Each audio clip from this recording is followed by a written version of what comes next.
Welcome into the form for another week where we preview the best races coming up over the weekend. And it's a little bit of deja vu because it is Trentham and Te Rapa that are in play again this week. So we have got Leith Innes, Bevan Sweeney and George. We enjoyed him having so much on the show last week. We've brought him back, George Simon. So let's have a look what's coming up on the agenda. And we'll be starting this time with the Manawatu preview. They're meeting out of Trentham, including, of course, the Group 2 Wait for Age Challenge Stakes. Our racetrack is on the program. The Te Rapa Open Handicap preview. We'll be taking a look at the Group 1 action as well at Invercargill with Craig Thompson. The future-proof bets as we look ahead to New Year's.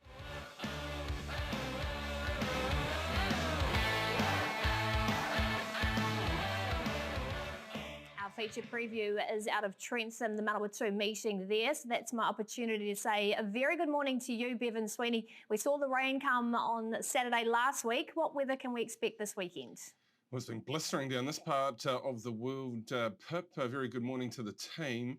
And the weather forecast going forward suggests that we're going to have an improving track condition as we lead into Christmas, and maybe there is a little bit of rain to come for Santa. But I think the track should improve quite markedly. Obviously, it became a little bit tricky later on in the day last Saturday with the rain that did fall. But improving all the time, I think, is how we assume the track's going to be, Pip.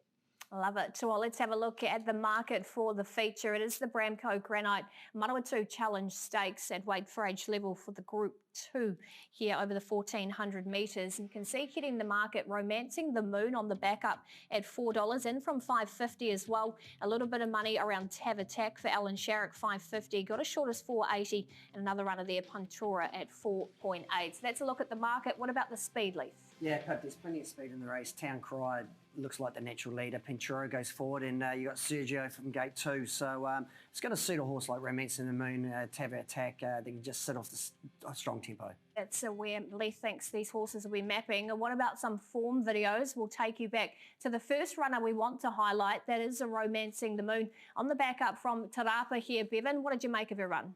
Outstanding, and sectionally really good as well. And I'm with Leith. I think there's so much speed here with Town Cry, Sergio to go forward. That this horse should find a nice spot in the run. Took a while to wind up. Romancing the Moon, she was there, but she's just continuing to find the line, Leith. And clearly to the eye, she's a horse that's going to be very difficult to beat Saturday. Yeah, she's got a back up. She's on the quick back up a week later. Look, she was just chasing the leaders the whole way. They were going really hard in front, and she's done well to sort of fight back and run third. Look, it was, wait for age is going to be a little bit hard for her, but I definitely think she's up for it. Puntura is clearly a horse that impressed down south, but the race got run to suit a little bit, and I think it might be a little bit of a niggling draw. Craig took advantage of a slow tempo and found that forward position. He's a very good horse, Puntura, as you see here. He just kept on rolling away from a good field, and if he was to get a similar sort of run, you'd expect him to be right in the mix again. But there's just a couple of things against him here, Lee. Yeah, he looked really good at Riccarton on that firmer track, and Craig gave him a really good ride. And look, the Bigorumi track at Wellington's definitely going to suit him. He's a very good horse. Sergio is an interesting horse because this was a good race. You've got Tav Attack here, Lightning Jack. It's a quality running here at OTEC, and he put himself in the race fresh up, and he just kept on rolling. Look, he can be a tough horse to follow, and I don't think he's going to get it all his own way on Saturday, which is probably the biggest key lead. But there's good quality, and Tav Attack's a big improver, I think. Yeah, the Barrier 2's a big plus for him, working probably just easy, get an easy soft lead. It was a real good field, like you said. Express Yourself, Wild Knight ran third. So, look, he's probably, he's suited to the conditions of the race. Big, strong horse. He'll carry 59 kilos okay. I'll go with Romancing the Moon. That was the most eye-catching performance for me coming into this particular race. But I think it's a really good competitive running of this particular race. And if you wanted the value, I thought it sat around Town Cry, who I think will be right in the mix early. And she can sustain a very strong gallop at the 1,400 metres. Yeah, I think the hard tempo on the race is really going to suit Romancing the Moon. Gate 7, it just gives Cosy a few more options where he can just ride probably a couple of spots back. She was probably a little bit too handy last start, but if she backs up from last Saturday, I think she can definitely win. There you go, both the guys are agreeing on Romancing the Moon in race number 6, the first feature. Now let's have a look at the race following it. Is the Group 3 Manawatu Cup, race number 7 on the program, and Manafik has taken the money here, $2.80 into $2 now, and then you've got Segundo at $7, the only other runner in single figures. So let's highlight your favourite, Magnifique. Yeah, we'll take you back to her winning last time in Bevan. Boy, Peter Diddham looks like he's got a really nice one on his hands here because she just put them away. It's beautifully bred, Pip, beautifully bred, and she was the winner at the 800-metre mark. Michael was just sitting there quiet as a mouse, and once he pushed the button, this is game, set, match, very, very quickly. The only unlucky runner was King of Hearts. Now, he would have run second in my mind in this particular race and probably got a little bit closer to Magnifique, but this is a wow moment, and of course, out of She's Sensational, Leith, and if it repeats that, I don't think they'll be getting close to Magnifique on Saturday. Yeah, Bevan, like you said, like being a 5-year-old mare now, she's just really hit her straps. The best thing about her race was her sectionals in the race. She ran home in 33.87, and look, Michael was pretty easy on her as well. She's won by 8 1/4 lengths, so she doesn't have to improve much to win this Saturday. Right, Magnifique it is. It might be a Magnifique performance on Saturday. It's put up a couple of great efforts so far in this preparation. Breeding's coming through. Exceptional turn of foot. Any sort of luck, it will win and might be a little play on Saturday, and will run through many multis in the country. Yeah, the hardest thing, they opened her at $2.80. She's into $2 now, and yeah, she looks like a good thing for me. I think she's a bet of the day at Wellington. There you go, very confident on Magnifique. And don't forget the first race out of Trentham for the Manawatu meeting, 12:40 on TAB Trackside 1 on Saturday.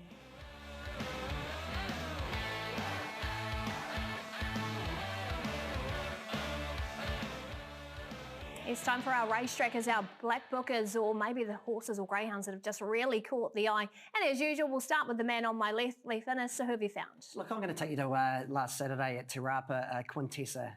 Look, it was an on-pace sort of race. Pendragon led them up very slowly. And look, she's come home in 33.06, the fastest section of the whole day at Te Rapa. Look, on the face value, she looked a little bit disappointing. But if you go back and have another look at the sectionals of the race, she's in on Boxing Day where she's at 1,400 metres in the Auckland Guineas. She's drawn barrier 1. She's paying $5 and $2.10 Pip. I think she's a great chance. Agreed. Here's a horse to follow. Fongai Ho. This is a horse that the O'Leary sent straight over to Australia after a couple of runs here. It's back now with Billy Thurlow. Track conditions probably suited. I do think it might need a little bit of cut in the track, but this is a really good performance. Fresh up for the team under Lisa Allpress, and a good competitive race, albeit the track conditions were falling to pieces a little bit by this stage. But I've got a sneaking suspicion this horse will be in a decent staying race this season. My one to follow is Cognito. I noticed this last week at Te Rapa. Was last most of the way in a race that really didn't pan out for him. He needed the speed on throughout. It eased mid-race and he was no chance from there on in. But I was particularly taken by just how much ground he made up on some nice horses and the way he found the line. I reckon this horse will win a nice mile race over the Christmas festive season, and he's a winner waiting to happen. And I'm going to take you to a runner for Mark Walker and Sam Burgesson. This is certainly running second on debut. I thought it was a really good run in behind Pendragon, who's now franked the form at Te Rapa. Lost the plate during the running as well and still hits the long line really strong.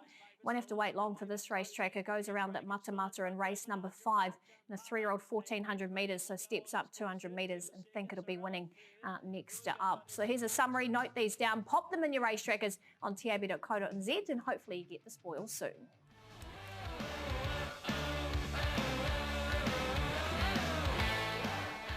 The other meeting on Saturday is out of Te Rapa, and that's my opportunity to say good morning to you, George. It was a beautiful day there last weekend. Can we expect the same this weekend?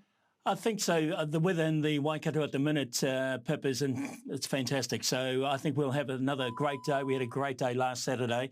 I spoke to, course curator Bart Cowan a few moments ago, and he's predicting a similar track to last week. Last week they had the rail out 3 metres. This week it's going to be out 9 metres. So they'll have 6 metres of ground that they haven't raced on for a little while.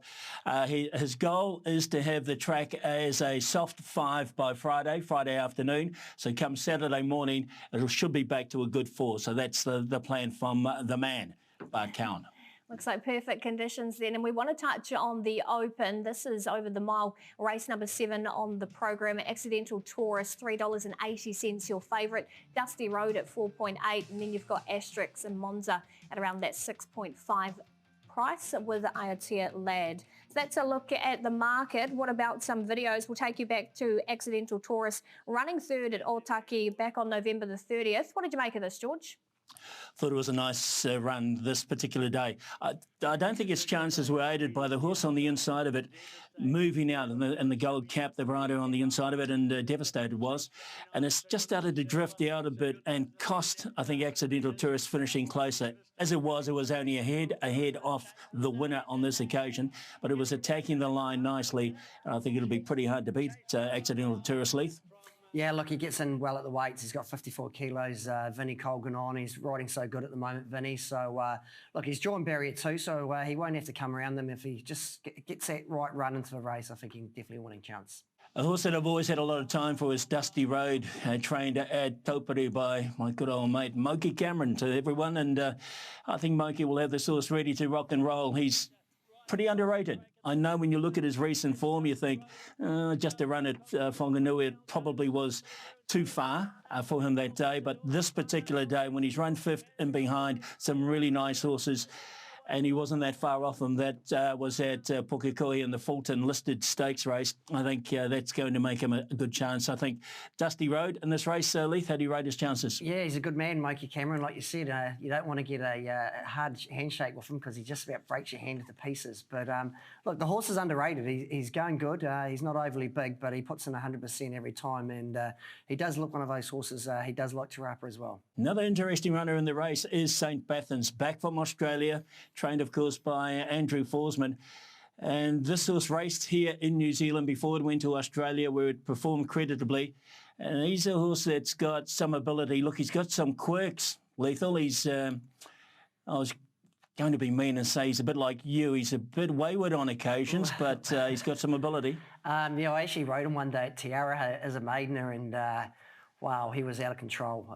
He was a tough ride. He just went straight ahead on the bends, and there was clipping heels. But hey, his manners have improved. He's had his last 15 runs in Australia. So, look, it's good to see him back in New Zealand, and I'm sure he's going to be hard to beat on Saturday.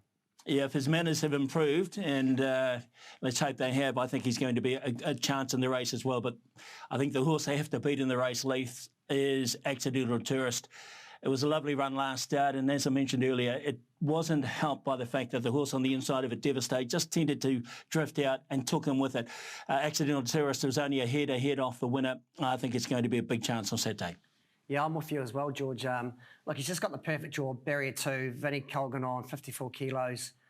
He's had 4 starts on the track for 3 placings as well, so he likes the course, and I think he's due a winning hit. There you go, and does hold a nomination as well for the Alton Park Aotearoa Classic on Karaka Million Night. If you want to check out those futures. The first race from Te Rapa on Saturday, 1 p.m.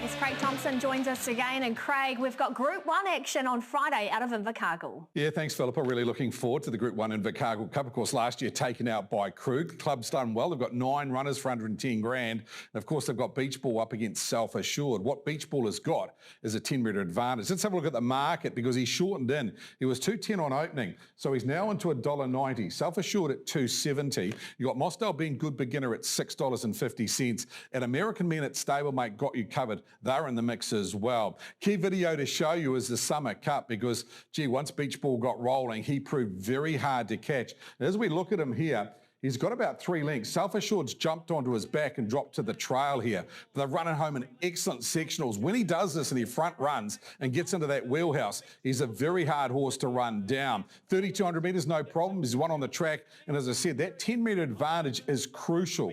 If he can keep in front of Self Assured at the start, work forward like Ricky May did in this race, he's the horse to beat, and he has been well found in the market. Clear top pick for me, Beach Ball. He's $1.90, and I think he's one of the standouts standouts on the day.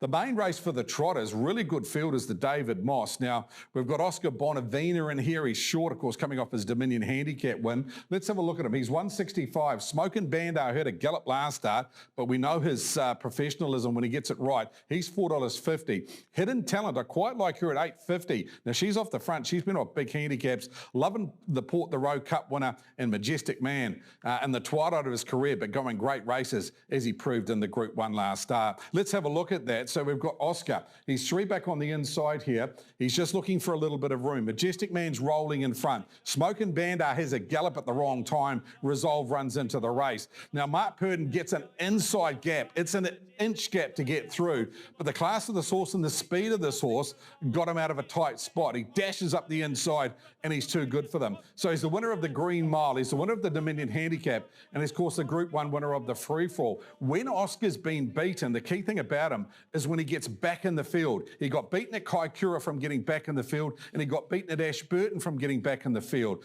Now, what's going to happen is here, these horses off the front, the likes of Muscle Bank and Hidden Talent, they're going to roll along in front here. If they run 3:30 off the front, 3:29, then Oscar's got to chop 3:25 to win. It's a little bit of a tricky race for him. He's got the speed to do it, but he's going to need things to go his way. The value for me in the race is Hidden Talent. She's running about 3 minutes, 3:3 for a last mile and a half off big handicaps, and she's $8. Now, Nathan Williamson off the front, of course, the Southland Oaks winner. Not saying she's going to beat Oscar, but if you're looking for some valid, I think she's clearly it. Only 2 horses off the front, probably Trail Muscle Bank, and from there she gets a good run. It's going to be a massive day. They've got 11 races. The undercard is strong. Nicole Sims will be on track from 3 o'clock. Catch action here on Trackside 1.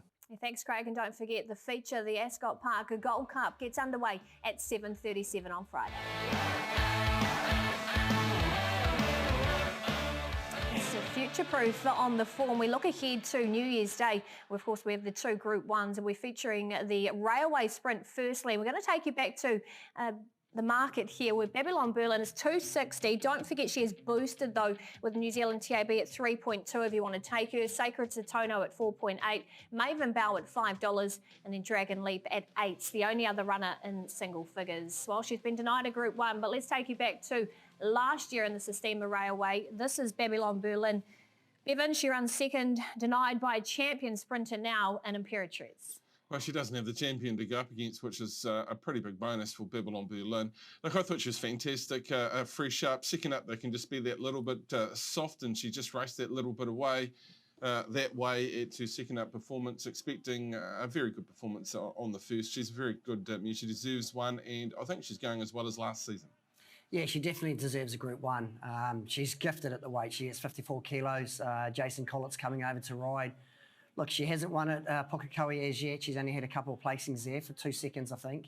But, yeah, I really wanted to win. 54 kilos, like I said, it's a big plus. I look at her trial recently at Ellerslie, and I think this trial shows that she's taken natural improvement out of recent racing.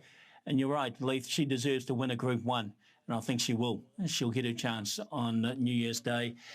She's going to be awfully hard to beat. She's in the zone at the minute. That's an important riding engagement with Jason Collett coming over from Australia to ride Babylon Berlin. I said to Ben Foote at the track this morning, you'll be winning the Railway, and nothing's happened in the interim to change my mind. You're with you, Georgie. Sacred Satono, look, he's finishing off, isn't he? He's actually becoming the horse a lot of times we've suggested that he was going to be. And he had the advantage here, Leith, of chasing. She was out there in front. She didn't find that length. I think that was just second up sort of syndrome. And then he got his head out and started chasing. We know he's got all sorts of quality. Just prefer Babylon Berlin in the race on the first, but he's going to be winning a big race himself. Look, he only had 53 kilos in this, and she had 59. So the weight swing, he jumps to 56 in the Railways, and she chops down to 54. So, look, he's honest, he's good, but he's going to have to carry 56 kilos. And look, he's not very big, but look, he's definitely a top player. But I just can't see him winning now with that weight increase. We saw him at the trials recently at Ellerslie as well too. It was just a nice stretch of the legs for him. He wasn't knocked around at any stage by Michael McNabb. He had his birthday against Babylon Berlin last time they met on race day. He had the big pull in the weights, and that was the determining factor over the final stages. So, yeah, I think it's certainly a horse that's going to be very competitive in the Sistema Railway. But look, it's going to be one of those races that, anything could win it. What about Dragon Leap, boys? Now, this horse has been set for this race. The trainers know how to win this race. And he's a big chance. He's a very, very good sprinter. As we know, he's a good sprinter miler. This isn't winning the Foxbridge Plate. And this day, he powered home. It was an enormous effort. And what about the horse that he beat in second spot? So Skew Whiff, she went on to bigger and better things in Australia as well. So great form.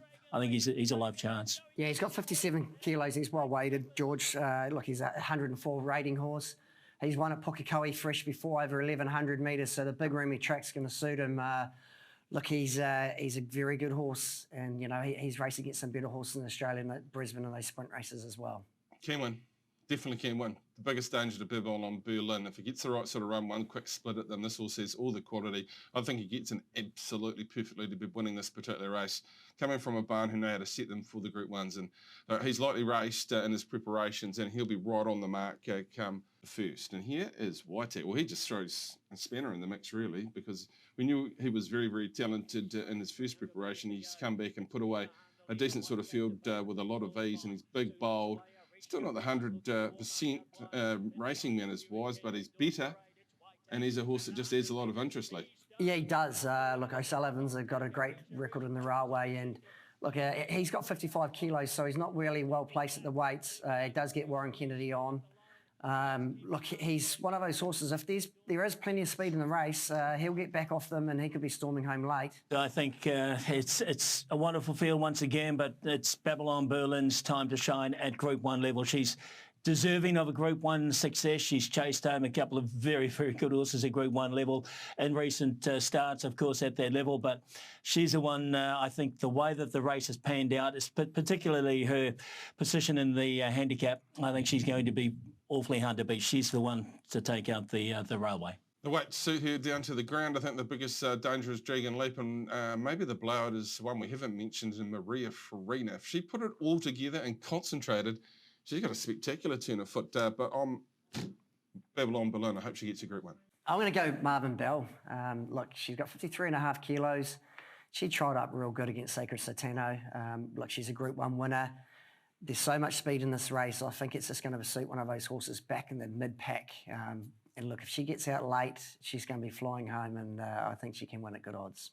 There you go. That's a look at the Group 1. What about the Group 3, the QE2 Cup? We'll take a look at the futures market here. Dionysus is the favourite, $3.50. Terra Medica there at $5. Magnifique at $5s. And Rocksha at $7. The only other runner in single figures. So that's the future proof if you're wanting to back into that. Bevan, what about this run in the Group 3 Waikato Cup from Dionysus?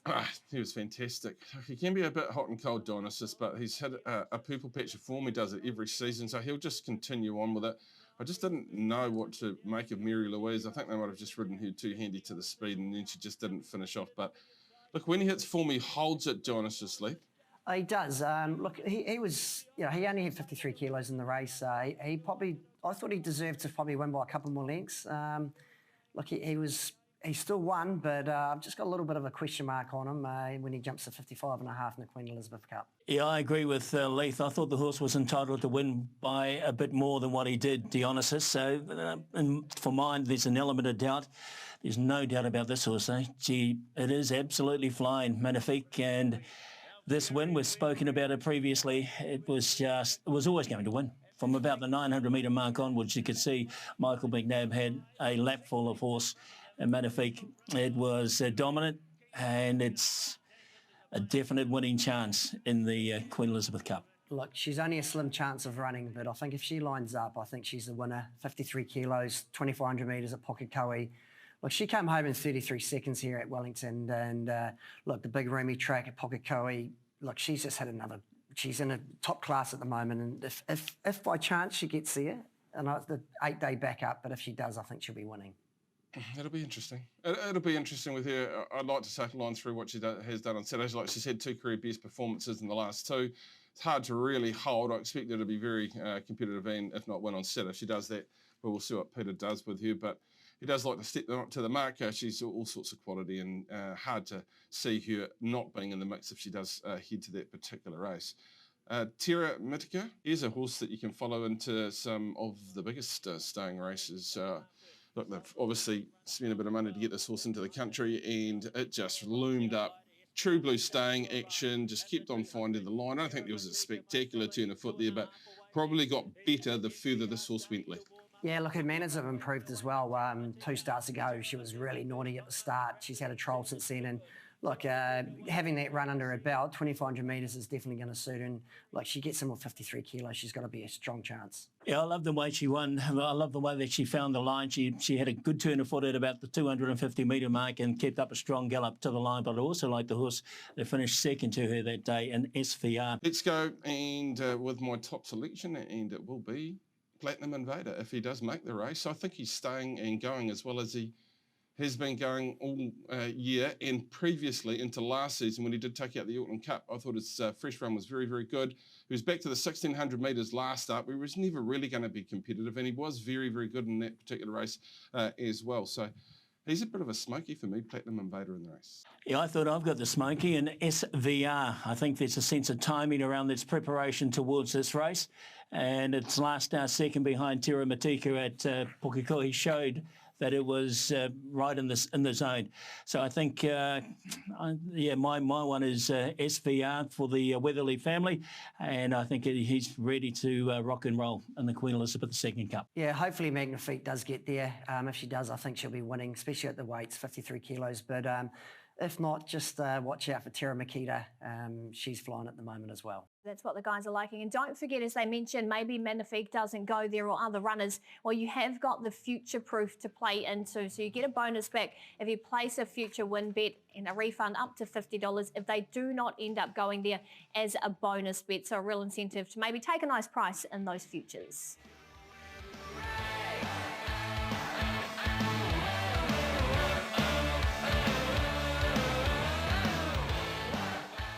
And we got a few best bets home last week. What about this weekend? Who have you found, Leith? Look, I'm going to go Te Rapa, race 2, number 4. There's going to be a little bit of this going down as Moe8 down.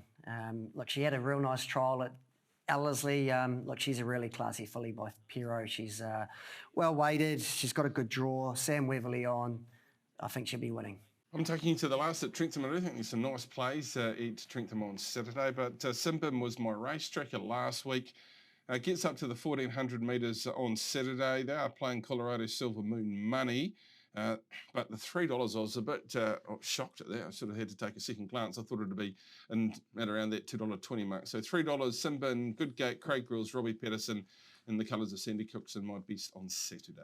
My best is in the last race 8 at Te Rapa.